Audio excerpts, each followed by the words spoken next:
और नौजवानों, आपके ईमान को ताजा करने के लिए तारीख लिखती है कि लाहौर में एक मां अपने बेटे की बारात लेकर जा रही थी। अब इस पे पूरी आपने तवज्जो करनी।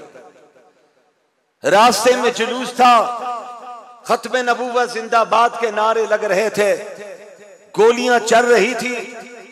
मां ने पूछा ये क्या हो रहा है? किसी नौजवान ने कहा नबी के नाम पर नौजवान और बूढ़े अपनी जानें निछावर कर रहे हैं। उस मां का हौसला देखिए। उस मां ने अपने बेटे के गले से हार उतार दिया।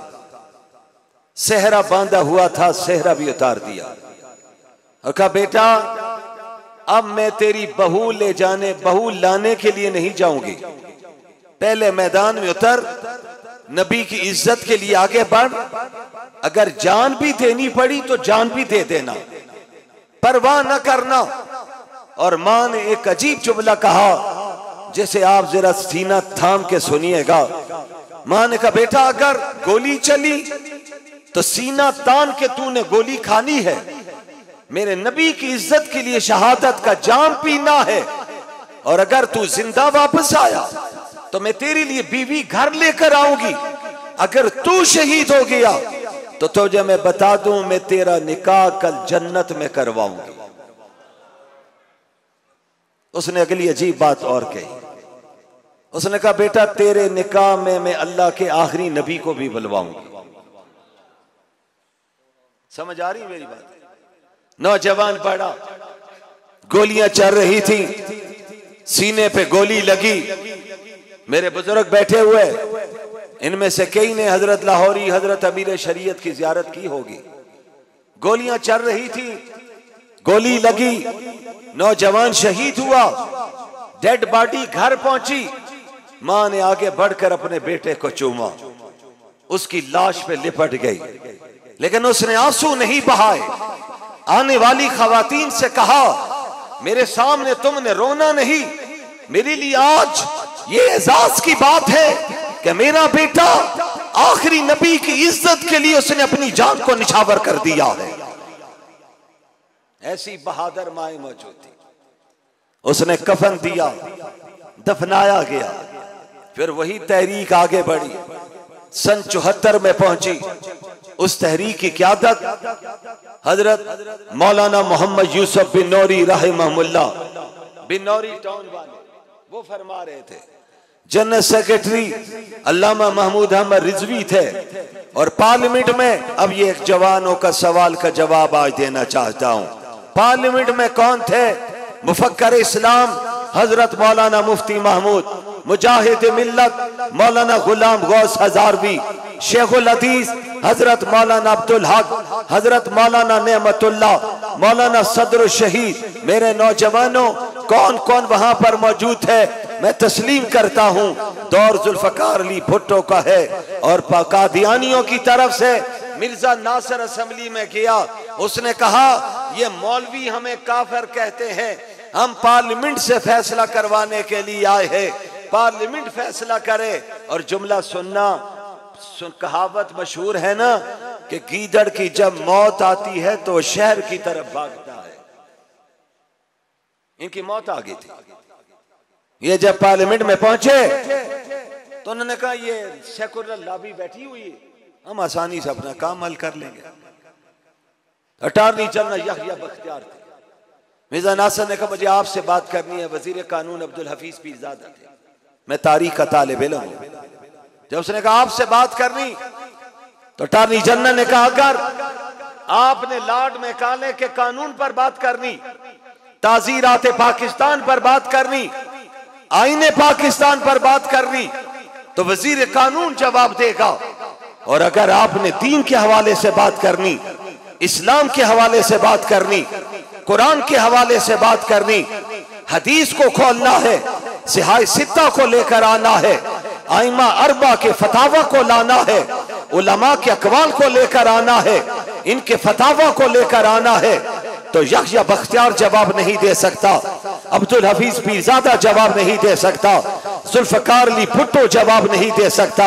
यहाँ जवाब देगा तो देवबंद का बेटा, जमीयत उलमा इस्लाम का कायद हजरत मौलाना मुफ्ती महमूद जवाब देंगे।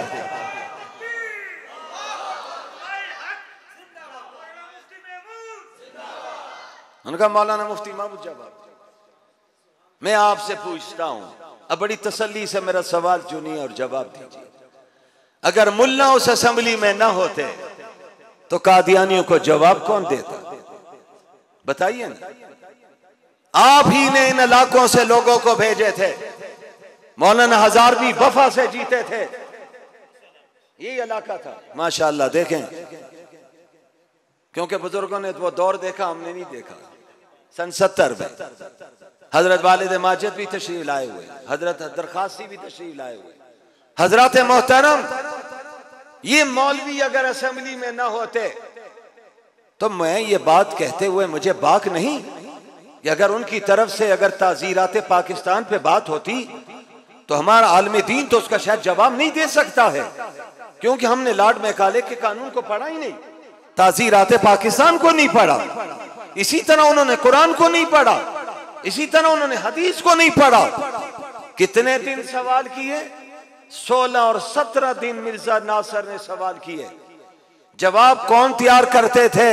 मुफक्कर इस्लाम मौलाना मुफ्ती महमूद तैयार करते थे। 16 दिन के दलाइल के बाद पाकिस्तान की वो असेंबली, मैं जिसे आज यहां पर इस इज्तिमा में उलमा की मौजूदगी में और अपने नौजवानों की मौजूदगी में कहना चाहता हूं, उससे बढ़कर पाकिस्तान में कोई सेकुलर असेंबली नहीं आई। बड़े बड़े सेकुलर बैठे हुए थे, खान अब्दुल वली खान जैसे, गौस बख्श बिजंजो जैसे, मुझे कहने दीजिए चौधरी जहूर लाई जैसे, जुल्फकार अली भुट्टो से बढ़कर सेकुलर कौन होगा? लेकिन उस पूरी असेंबली में जब आपके नुमाइंदा, जमीयत उलमा के नुमाइंदा और कायद हजरत मौलाना मुफ्ती महमूद ने कुरान के दलाइल दिए, अहादीस के अंबार लगा दिए, इमाम आज़म अबू हनीफा, इमाम शाफी, इमाम अहमद, इमाम मालिक के फतावा को दुनिया के सामने रखा, तो पूरी असेंबली ने बैक जुबां कहा कि जो फतवा मौलाना मुफ्ती महमूद ने दिया है, हम सब उस फतवे पे दस्तखत करते हैं। जो खत्मे नबूवत का बागी है वो पाकिस्तान का भी बागी है और आइन का भी बागी है। ये उलमा की कुर्बानियों के नतीजे में हुआ। और नौजवानों, आज नौजवान कहता है, बड़े अदब से मैं कहता हूं कि मैं अपने उलमा से भी कहूंगा, अगर नौजवान कोई सवाल तेज तुंद भी करे, आपने जज्बाती अंदाज में जवाब नहीं देना, आपने तहम्मुल से जवाब देना है, संजीदगी से जवाब देना है, मतानत से जवाब देना है। यही हमारे अकाबर का शेवा है, इसी शेवे को आपने इख्तियार रखना है। दीन अगर फैला है तो मेरे नबी के अखलाक से फैला है। काफिर सामने आए, पत्थर मारे हैं, मेरे नबी ने मुस्करा के दुआएं दी है, मुस्करा के जवाब दिया है। आज भी आपको तेज़ो तुन सवालात का सामना है। वो कहते हैं मौलाना फजलुर रहमान का क्या किरदार है। आओ मेरे नौजवान, मैं तुम्हें बताता हूँ, जरदारी का दौर हो या बाद में शायद हक्कान अब्बासी का दौर हो, उसमें नामूस रिसालत के कानून को तब्दील करने की कोशिश की जाती है, तरमीम लाई जाती है। उस तरमीम के मुकाबले पर मौलाना उस वक्त असेंबली में थे। मौलाना ने जरदारी को मुखातब किया, यूसुफ रजा गिलानी को मुखातब किया, उनसे कहा सियासी मुफाहमत अपनी जगह पर, लेकिन दीन पर कोई कंप्रोमाइज नहीं, कुरान पर कोई कंप्रोमाइज नहीं, कानून रिसालत पर कोई कंप्रोमाइज नहीं। अगर तुम अमेरिका के कहने पर इस कानून को तब्दील करने की कोशिश करोगे, मैं मैदान में उतरूंगा, अवाम को लेकर आऊंगा। और कराची में एक रैली की, उसी रैली से 2 दिन पहले मौलाना फजलुर रहमान मदीना मुनव्वरा से वापस आए। उन्होंने रैली में 2 जुमले कहे थे। आज मैं यहाँ के बासियों को और कागान की वादी में रहने वाले अपने नौजवानों को, अपने बुजुर्गों को वो जुमले तोहफे के तौर पे देना चाहता हूँ।